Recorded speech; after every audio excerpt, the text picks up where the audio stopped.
Persona 3 Dancing is a game I'm very conflicted on.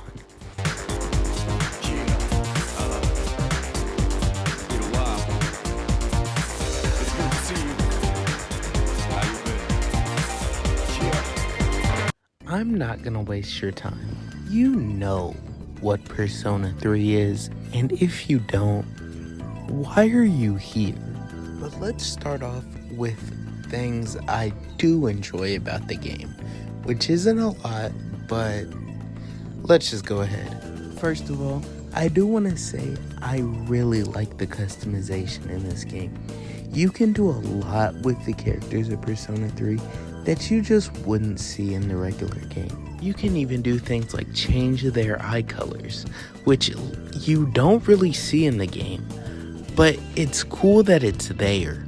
Also, regarding the characters' appearance, they got brand new models for this game, and coming directly from playing Portable, God, they look beautiful. Of course, that's not an Octo Portable because, it was a PSP game, but you get what I'm saying. Back on track though, these models don't sacrifice any detail from the character while also looking as good as they do. I genuinely enjoy looking at these models, and I would even say they are comparable to Reloads.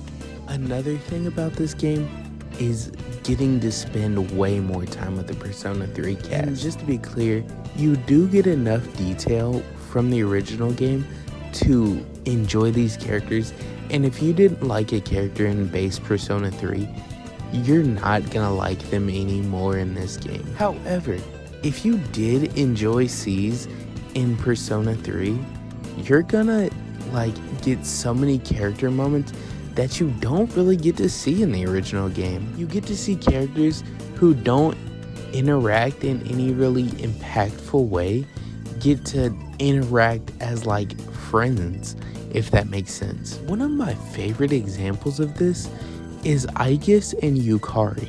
For some reason, that duo just got a lot of love in this game, and I'm 100% here for it.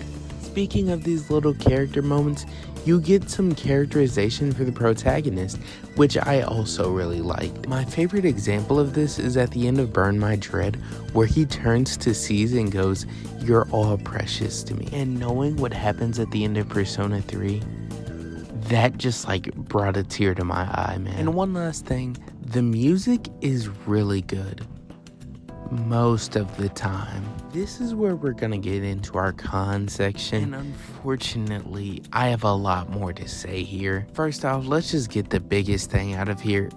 I'm not a big fan of the gameplay. It's very overstimulating in a way that going from an RPG to this isn't really what I want. And following up on the music, while a lot of it is great, and especially just the original songs are amazing and top tier, a lot of these remixes fall flat, and not having their original versions is kind of just a loss in my eyes. This also follows up into my next point, which is the DLC for the game. While it's not as egregious as some of the other Persona games, it still is no reason that some of these songs and characters should be DLC.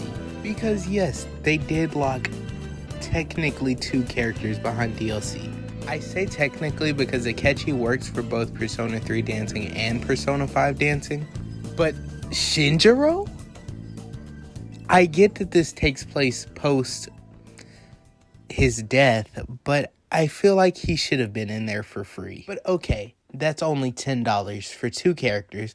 They had to fully map those songs, animate the characters, animate all the side kicks. I forget, I don't know what they're exactly called. And record some lines for that.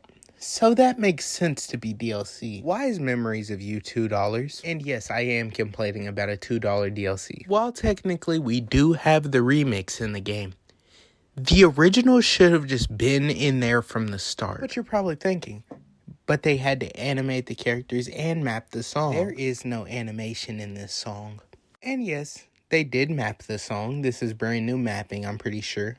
On the animation front, it's a video. why am I paying for a video? This doesn't even make sense with Atlus's practices in this same game. Tanaka's Odd Commodities is a free song, and it's a video. Why couldn't Memories of You be free or be in the original game? A song that's so important to Persona 3, locking it behind DLC is kind of just giving off bad vibes. But yeah, that's all I really have to say about this game. Would I recommend it? If you like rhythm games, I guess. I'm not really into them, so this game didn't really hit for me. But yeah, if I had to give it a score, I'd probably give it a 6 out of 10.